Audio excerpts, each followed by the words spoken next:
Let's continue with chapter 7. I never thought I'd live to see the day, Violet said, and took another look at page 13 of the file.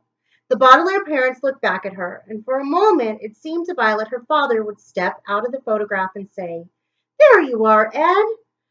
Where have you been?" Ed was short for Thomas Alva Edison, one of the greatest inventors of all time, and it was a special nickname only used by her father. But the man in the photograph did not move, of course, but only stood smiling in front of 667 Dark Avenue. "Me neither," Klaus said. "I never thought we'd see our parents again." The middle Baudelaire looked at his mother's coat, which had a secret pocket on the inside. In the secret pocket, she often kept a small pocket dictionary, which she would take out whenever she encountered a word she did not know. Because Klaus was so interested in reading, she had promised that someday she would give the pocket dictionary to him, and now it seemed to Klaus that his mother was about to reach into her coat and put the small leather-bound book in his hand. "Neither me," Sunny said. She looked at her parents, smiled, and suddenly remembered for the first time since the fire a song that her mother and father used to sing together when it was time for Sunny to go to sleep. The song was called "The Butcher Boy," and the Baudelaire's parents would take turns singing the verses, her mother singing in her breathy high voice, and her father and his, which was as low and deep as a foghorn. The butcher boy was the perfect way for Sunny to end the day, safe and cozy in the Baudelaire crib. "This photograph must have been taken a long time ago," Violet said. "Look, how much younger they look. They aren't even wearing their wedding rings." "Because of the evidence discussed on page 9, Klaus said, reading the sentence typed above the photograph. "Experts now suspect that there may in fact be one survivor of the fire, but the survivor's whereabouts are unknown." He stopped and looked at his sisters. "What does that mean?" he said in a very faint voice. "Does that mean one of our parents is still alive?" "Well, well, well," said a familiar and sneering voice, and the children heard the odd, teetering footsteps walk straight towards them. "Look what we have here." The Baudelaire orphans had been so shocked by what they had found that they had forgotten about the person breaking into the Library of Records, and now they looked up to see a tall, skinny figure walking down the B aisle stop. It was a person they had seen recently, and one they had hoped never to see again. There are many different ways of describing this person, including Count Olaf's girlfriend, the Baudelaire children's former guardian, the city's sixth most important financial advisor, a former resident of 667 Dark Avenue, and several phrases that are far too nasty to be placed in a book. But the name she preferred was one that came snarling out of her lipsticked mouth.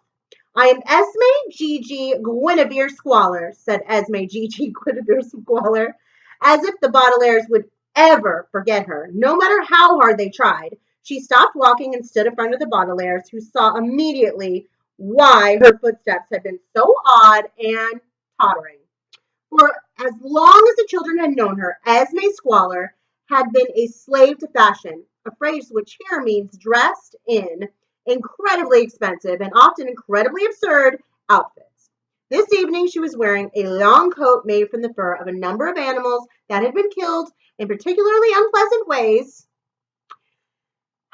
and she was carrying a handbag shaped like an eye, just like the tattoo her boyfriend had on his left ankle. She wore a hat with a small veil that hung in front of her face, as if she had blown her nose with a black lacy handkerchief and then forgotten to remove it.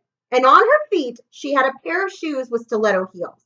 A stiletto is a small, slender knife resembling a dagger, such as might be carried by a carnival performer or a murderer, and the word stiletto has been used to describe a woman's shoe with a very long and narrow heel.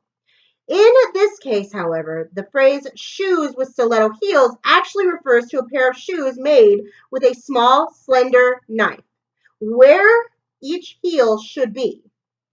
That seems dangerous. The stilettos were pointing straight down so that Esme viciously stabbed the floor of the Library of Records with every step. And occasionally the stiletto stuck, So the wicked woman had to pause and yank them out of the floor, which explained why her footsteps were so odd and tottering. These shoes happened to be the absolute latest fashion, but the Baudelaires had more important things to do than leaf through magazines describing what was in and what was out. So they could only stare at Esme's shoes and wonder why she was wearing footwear that was so violent and impractical. This is a pleasant surprise, Esme said. Olaf asked me to break in here and destroy the Baudelaire file, but now we can destroy the Baudelaires as well. The children looked at each other in shock. You and Olaf know about the file? Violet asked. Esme laughed in a particularly nasty way, and from behind her veil smiled a particularly nasty smile. Of course we know about it, she snarled. That's why I'm here, to destroy all 13 pages, and took one odd, tottering step towards the Baudelaires. That's why we destroyed Jack Snicket. She took another stabbing step down the aisle. And that's why we're going to destroy you. She looked down at her shoe and shook her foot wildly to get the blade out of the library floor. Himmlish Hospital is about to have 3 new patients, she said, but I'm afraid it'll be too late for any doctor to save their lives. Klaus stood up and followed his sister as they began to step away from the slave to Fashion, who was moving slowly towards them. Reminds me of zombies for some reason. Who survived the fire? He asked Esme, holding up the page from the file. Is one of our parents alive? Esme frowned and teetered on her stiletto heels as she tried to snatch the page away. Did you read the file? She demanded in a terrible voice. What does the file say? I'm sorry, didn't you read the file? What does the file say? You'll never find out, Violet cried and turned to her siblings. Run! The Baudelaires ran straight down the aisle, past the rest of the B files, rounding the corner past the cabinet that read Baron to Banzatine, and around to the section of the library where all the C files are stored.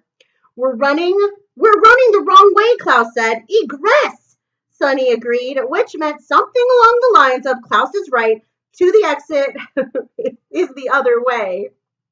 So is Esme, Violet replied. Somehow we'll have to go around her. I'm coming for you, Esme cried, her voice coming over the top of the file cabinets. You'll never escape, orphans. The Baudelaires paused at the cabinet, reading Conch to Condy's fluid, which are a fancy seashell and a complex chemical compound, and listened as Esme's heels clattered in pursuit. You would think she would take off her shoes. We're lucky she's wearing those ridiculous shoes, Klaus said. We can run much faster than she can. As long as she doesn't think of taking them off, Violet said. She's almost as clever as she is greedy. Shh, Sonny said, and the Baudelaires listened as Esme's footsteps abruptly stopped. The children huddled together as they heard Olaf's girlfriend mutter to herself for a moment, and then the 3 youngsters began to hear a terrifying sequence of sounds.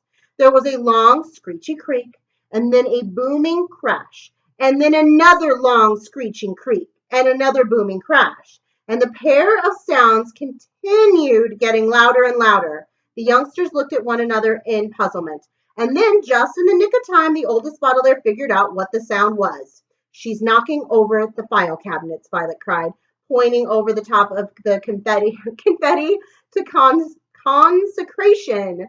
They're toppling over like dominoes. Klaus and Sonny looked where their sister was pointing and saw that she was right.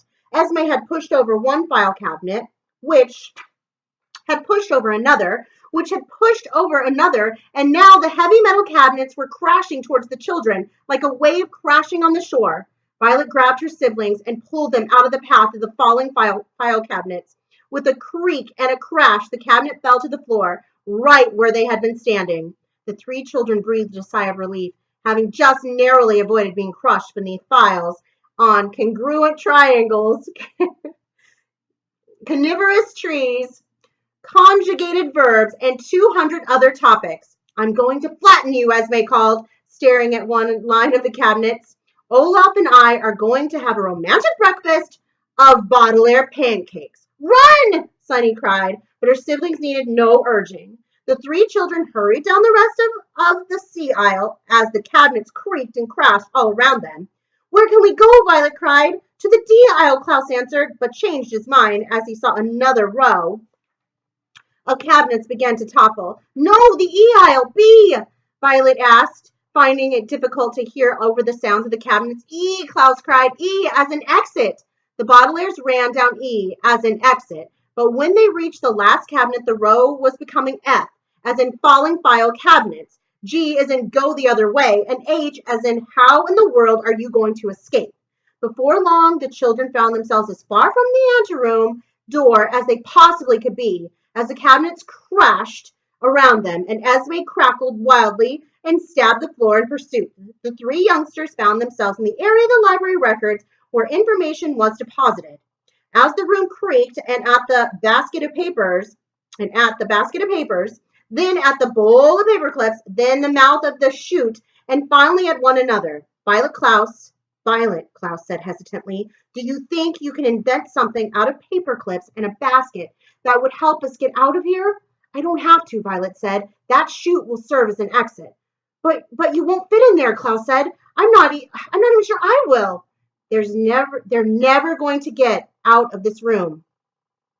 You're never going to get out of this room alive, you imbeciles, Esme cried, using a horrible word in her horrible voice.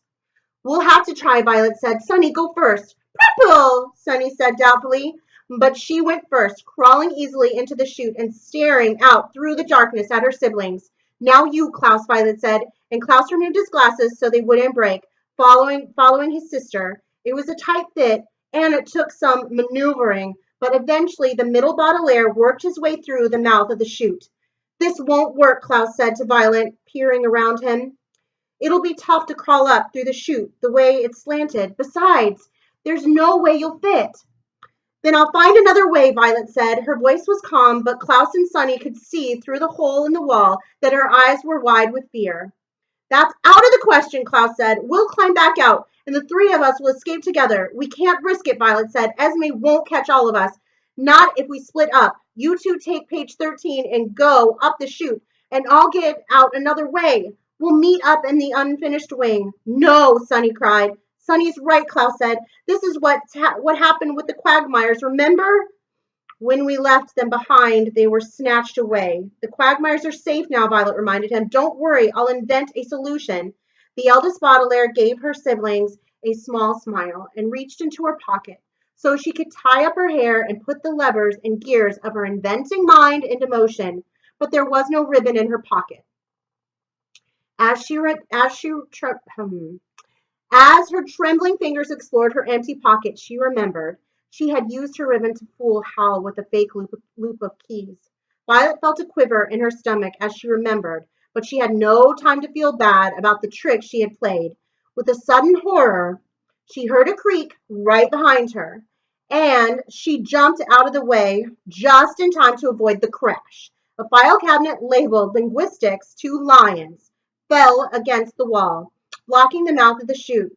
Violet, Sunny cried. She and her brother tried to push the cabinet aside, but the strength of the 13-year-old boy and his baby sister were no match against a metal case holding files of everything from the history of language to a large carnivorous feline found in sub-Saharan Africa and parts of India. I'm okay, Violet called back. Not for long, you're not, Esme snarled from a few aisles over. Klaus and Sunny sat in the dark chute and heard their sister's faint voice as she called to them. Leave me here, she insisted.